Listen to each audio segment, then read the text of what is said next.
Hey, it's Mac with PriceActionTradingSystem.com, and it's Monday. It's July 10th. This will be our chart lesson for today, and it's going to be short and sweet today. Very low volatility, very low volume.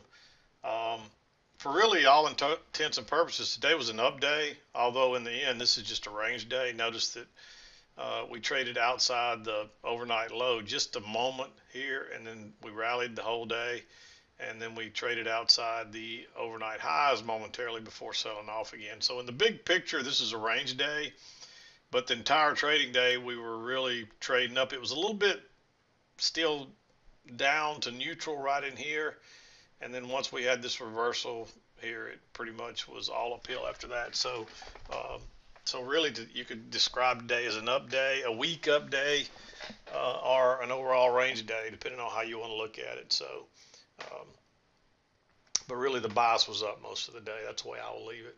Even though it's probably a range day, the bias was mostly up. And that's what you have to think about. Even though the trend was down through here and we were kind of going sideways right across here, the bias is still somewhat down because we traded down into this. And so until you get a reversal pattern and a trend working in the other direction, and this looks like a spike in channel here. That's what we spiked up and went into this channel. And you can see there's a clear trend channel line here and a clear trend line right here. So, um, but let's talk about the trades. Like I said, it won't take long this morning. We were trading down when I came in. Uh, you can't go short here right into these lows along that trend channel, even though it broke lower. Unfortunately, there's just no way to enter that. Your failed second entry long was up here, which is a great setup, a nice perfect reversal, but that's at 5 o'clock this morning or so. And then right around the 7 o'clock hour, you get this little move down, but you can't really enter in either one of those. You do have this little reversal here. Notice that's a little bit of congestion, and you get that one little last push down, and it doesn't look at that big bearish bar. I guarantee you there's no telling how many people that don't understand what they're doing that go short right there.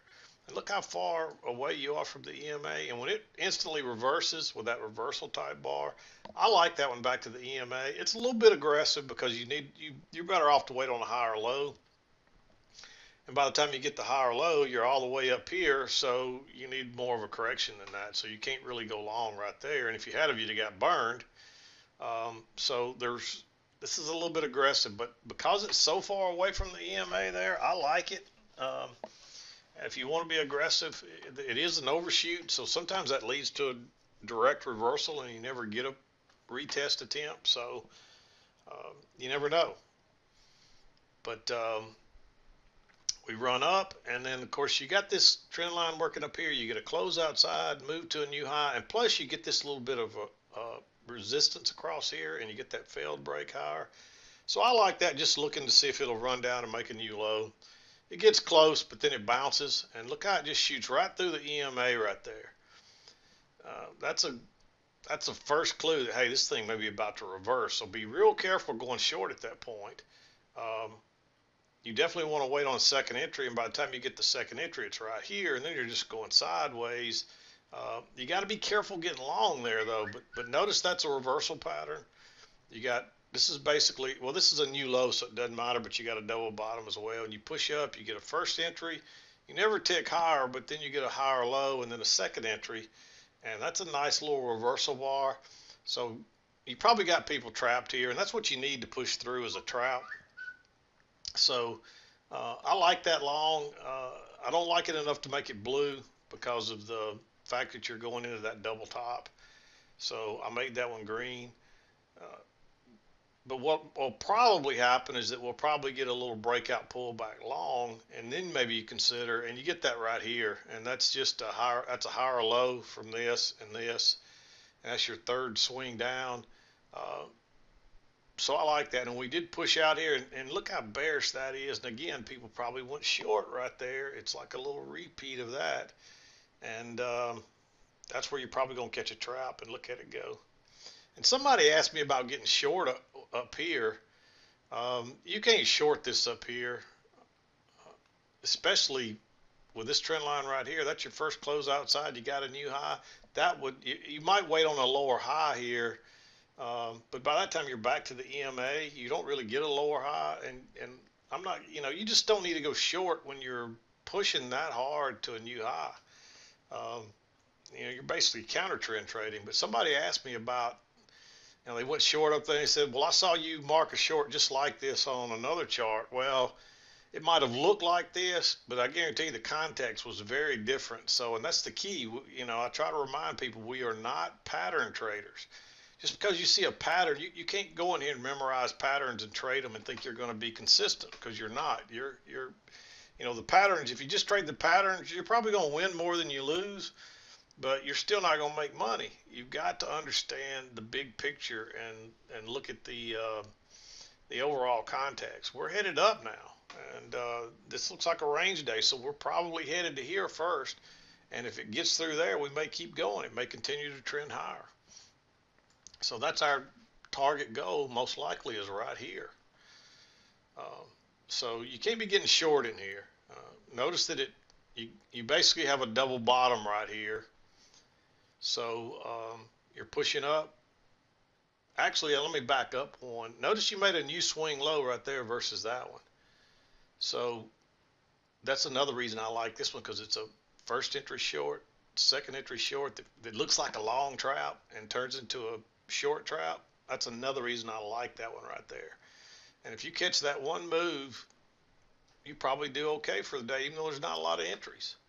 And this is a double bottom, so you can count that like a new low, and then you get a first entry, second entry. So that's a failed second entry short.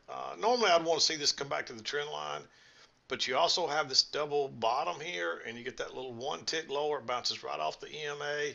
And what I'd be looking for is, this is really where the uptrend started. So you'd be thinking, hey, we may get a measured move. And you see, we came close. We didn't quite get that, but that's because of the resistance up here. We just got through it just enough to trap people, and then it turns down. But that would have been my target if it continues to go. So I like that one. And then you can't enter here. We're just going sideways. This might have been a good short here, but we're in an uptrend, and we're still in this trend channel, and there's no break of it yet. So just sit tight. You don't really want to go long here. You don't have much room before those highs, and it's just a first entry, and so it's not a very good signal bar either. But when it breaks lower here and you get that trap, this is after 2 o'clock, but I went in and marked it because we didn't have a whole lot to talk about anyway. This is an ideal setup that you want to find. And that's a great long up, and that's that's 2 legs down. It's your first, it's the first convincing close outside the trend line that runs to a new high and sells off. And it's a failed break out of that trading range and a sell off.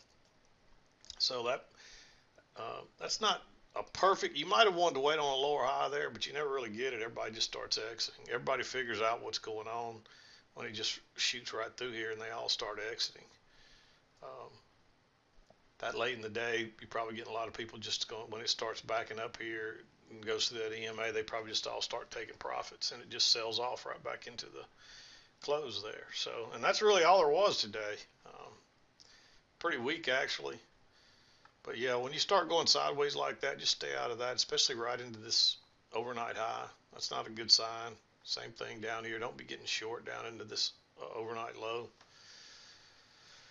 And yeah, there's just not much else to talk about today. Pretty weak day, to be honest with you. But tomorrow may be the day we all wait on, another strong trend. So we just have to wait and see. But you can see here that the EMA is consistently pointed up. We're consistently making higher highs and higher lows. Don't be trying to short this. Even once you get up here to the overnight highs, you got to wait on the right setup, and you never get it. This would be the only one I'd consider, and it's almost 3 o'clock there, so I'm not taking that trade. But definitely you can't be going short into this stuff right here. The only one that you might have considered would be that one if you had a good signal bar. It's a little bit of a trap on that push up. It's turning down right off that trend channel line, and you're way away from the EMA. You don't ever want to. You want to try to avoid getting short right into the EMA are getting long right into it as well. You want to consistently be above it. The only reason this one counts is because now we're going sideways. When you're going sideways, you can't use that rule so much because your entries are going to be below and above the EMA. So just remember that. People get used to seeing this kind of day every day, and just about the time they figure it out, then it switches, and they are still trying to trade this kind of day. And that's why it takes so long, because it takes a long time to consistently see this stuff over and over, that you start to understand what the day type is and what you're doing. And that's the part people take a long time to get. It took me a long time to get it. And I still pick up stuff every day, so I'm still learning. But anyway, I'm not going to beat around the bush. There's just nothing going on today. So I'm going to wrap it up. We'll be back again to do it tomorrow. This is Mac with PriceActionTradingSystem.com, and we'll see you next time.